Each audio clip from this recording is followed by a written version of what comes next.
আর বলতে হবে। হ্যালো বন্ধুরা, কেমন আছেন? নিশ্চয়ই ভালো আছেন।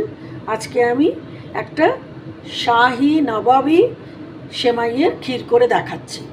এটা করতে আমার কাছে আছে এই রকম সিমাইটা আমি দেখিয়ে দিচ্ছি। ভার্মিসেলি একদম এরকম ফাইন হয় শাহি নেবেন, নাহলে এরকম ভুনা একদম সুপার ফাইন যেরকম এইটা নেবেন।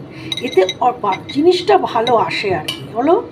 আর এতে দেব হচ্ছে চিনি পরিমাণ মতন, কনডেন্স মিল্ক পুরোটাই দেব এটা, আর এখানে আছে মিল্ক পাউডার, আর আছে খোয়া ক্ষীর,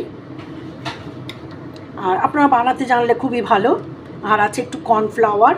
তাহলে এখানে কনডেন্স মিল্ক, খোয়া ক্ষীর, কর্নফ্লাওয়ার, গুঁড়ো দুধ, চিনি, সিমাই, এইটা হলো। আর এর সাথে যাচ্ছে ড্রাই ফ্রুটস। এটা হচ্ছে পিস্তা, কিশমিশ, আলমন্ড আর কাজু। আর দেব হচ্ছে কেশর, একটু কয়েক ফোঁটা কেওড়ার জল, আর কেশর, আর ঘি, আর এলাচের গুঁড়ো তো থাকবেই। আমি এবার রান্নাটা শুরু করছি। দুধও থাকবে। আচ্ছা, কড়াই গরম করতে দিয়ে দিয়েছি দুধের।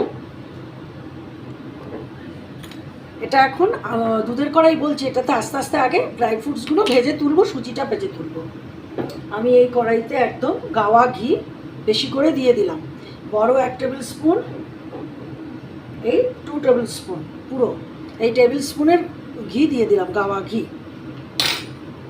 ঘিটা গরম হতে হতে আর এই যে দুধের ভেতরে কেশারও দেব। ঘিটা গরম হচ্ছে, ঘিটা গরম হতে হতে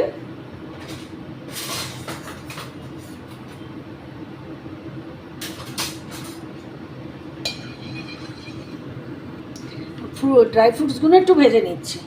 প্রথমে কিশমিশ দিলাম। কিশমিশ কেন প্রথমে দিলাম? কিশমিশ তো মরমরে করে ভাজবো না, একটু জাস্ট ওই ঘিয়ের গন্ধটাকে নেওয়ানোর জন্য, ওর ভেতরে যাওয়ার জন্য। সাদা রং ধরতে ধরতেই আমি তুলে নেব। এই যে তুলে দিচ্ছি, দেখিয়ে দিচ্ছি, একদম ঠিক এই পজিশানে আমি তুলে দিলাম। সাদা রংটা ধরবে না, মুখে পড়লে যাতে ঘিয়ের গন্ধটা লাগে, তাই। এইবারে দেব কাজুটা। কোনোটাই খুব একদম বাদামি করে করব না, জাস্ট একটু ভাজা ভাজা।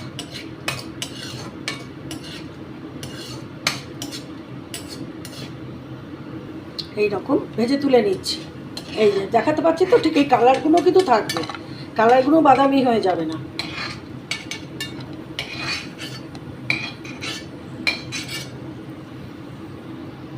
আচ্ছা, আলমন্ড আর পেস্তা আমি ভাজলাম না, কারণ ওরা তেল ছেড়ে দেয়। এইবারে আমি সুজি বলছি, সেমাইটা ছেড়ে দিচ্ছি।